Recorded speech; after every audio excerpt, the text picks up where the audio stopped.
अस्सलाम वालेकुम, मैं हूँ मज़ा और आप लोग देख रहे हैं किचन विद मज़ा। तो जल्दी से चलते हैं, रेसिपी स्टार्ट करते हैं। और आज मैं नमकीन गोश्त से तरह भुने हुए गोश्त की रेसिपी लेके आई हूँ, जो कि बहुत ही टेस्टी बनता है, फ्राई गोश्त के जैसे इसका टेस्ट होता है।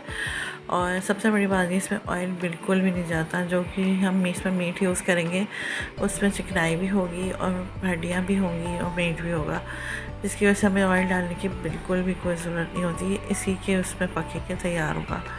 तो जल्दी से चलते हैं, रेसिपी स्टार्ट करते हैं और देखते हैं कि ये स्पाइसी वाला नमकीन गोश्त आज हम कैसे बनाएंगे और उसमें क्या क्या चीज़ें डलती हैं और ये इतना टेस्टी क्यों बनता है। तो जल्दी से चलें, रेसिपी स्टार्ट करते हैं। तो यहाँ पे मैं बीफ ले रही हूँ और ये जो आप देख रहे हैं ये नलियाँ हैं। तो मैंने इस तरह की हड्डियाँ भी ली हैं क्योंकि इसका फ्लेवर ना बहुत अच्छा आता है। और बीफ का जो मीट है ना, ये देखिए मैंने इतने बड़े बड़े साइज़ में लिया है, अच्छा खासा। ये तकरीबन आधा किलो से भी ज़्यादा का बड़े बड़े पीसेस में लेना है, ठीक है। हम इसे काटेंगे नहीं, बस इसको अच्छी तरीके से वॉश कर लेंगे। वॉश करने के बाद जो है ना, हम इसमें इसको पानी डाल के और नमक हल्दी डालकर जो है ना पकने के लिए रख देंगे। बहुत सिंपल सी रेसिपी है। लोग शुरू में भी मसाले डाल देते हैं, मसाले तो मामूली से ही डलते हैं, अदरक लहसुन होता है, नमक, बस काली मिर्च। और काली मिर्च भी इतनी मामूली सी होती है कि उसका कोई फ्लेवर नहीं आता। और हम लोग खाते हैं स्पाइसी, हमें चाहिए स्पाइसी टेस्ट। तो मैं जो नमकीन गोश्त बता रही हूँ ना, वो स्पाइसी नहीं होगा, नमकीन ज़रूर होगा, क्योंकि इसमें कोई प्याज टमाटर दही नहीं जाएगा। लेकिन जो है ना, ये स्पाइसी वाला नमकीन गोश्त होगा, बहुत टेस्टी बनेगा फ्राई गोश्त। ये आप लोगों ने ज़रूर बनाना है, ठीक है।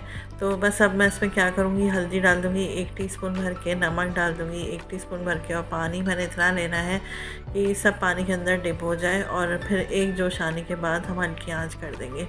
तो ये सब इसी पानी में ना पकेगा। तकरीबन 3 से 4 घंटे लगे थे, क्योंकि मीट बड़े साइज़ में है ना, तो पकने में टाइम लगेगा। बस अब हम इसको कवर करके चूल्हे पर रख देंगे। पहले तेज़ आंच पर पकाएंगे, फिर आंच हल्की कर देंगे।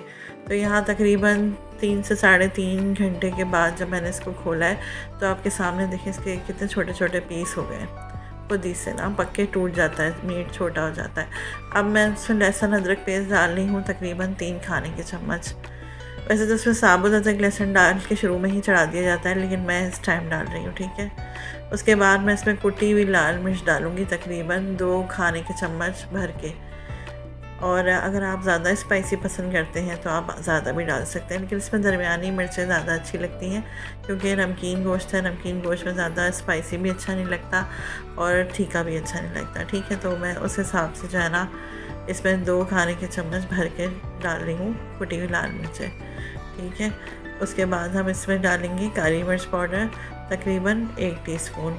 अच्छा, उसकी वीडियो मुझसे स्किप हो गई है, लेकिन आप लोगों ने वो ज़रूर डालना, उसका बड़ा अच्छा फ्लेवर आता है। बस इन सब चीज़ों को आप ना मिक्स कर लें अच्छे तरीके से। उसके बाद कवर करके आपने इसको पकने के लिए छोड़ देना है। और जितनी भी देर लगे, बस आपने इसका पानी खुश्क कर लेना है कि रोगन दिखने लगे और बिल्कुल ये ऐसा लगेगा जैसे फ्राई गोश्त है, एक पानी की बूंद बाकी नहीं रहेगी और आपका मीट भी मुकम्मल तौर पे पक के तैयार हो जाएगा। तो तकरीबन आधा घंटा और लगा था, और उसके बाद देखें कितनी ज़बरदस्त हमारा नमकीन गोश्त बन के तैयार हो गया है। स्पाइसी वाला नमकीन गोश्त कहेंगे, क्योंकि नमकीन गोश्त में मिर्चें बिल्कुल नहीं होती ना, तो वो खाया ही नहीं जाता। हम लोग को तो स्पाइसी ज़्यादा पसंद है, आपको पता है पाके हैं, लेकिन ये भी मैंने नॉर्मल मिर्चें डाली हैं और इतना टेस्टी, इतना ज़बरदस्त बनता है कि मैं क्या बताऊँ। तो अभी तक आप लोगों ने हमारे चैनल को सब्सक्राइब नहीं किया तो जल्दी से सब्सक्राइब करें, बेल आइकन के बटन को प्रेस करें, इससे आपको हमारी हर आने वाली नई वीडियो का नोटिफिकेशन मिलता रहेगा। और ज़्यादा से ज़्यादा शेयर भी किया करें अपने फैमिली फ्रेंड्स के साथ, अपने रिलेटिव्स के साथ। अपना फीडबैक भी दिया करें कि आपको हमारी रेसिपीज़, हमारे ब्लॉग्स कैसे लगते हैं। तो उम्मीद है आज की रेसिपी ये आपको ज़रूर पसंद आएगी। इंशाल्लाह फिर आएंगे नई रेसिपी, नई वीडियो, नए ब्लॉग्स लेके। अपना बहुत सारा ख्याल रखिए, दुआओं में याद रखिएगा। मिलते हैं अगली वीडियो नई रेसिपी के साथ। अल्लाह हाफ़िज़।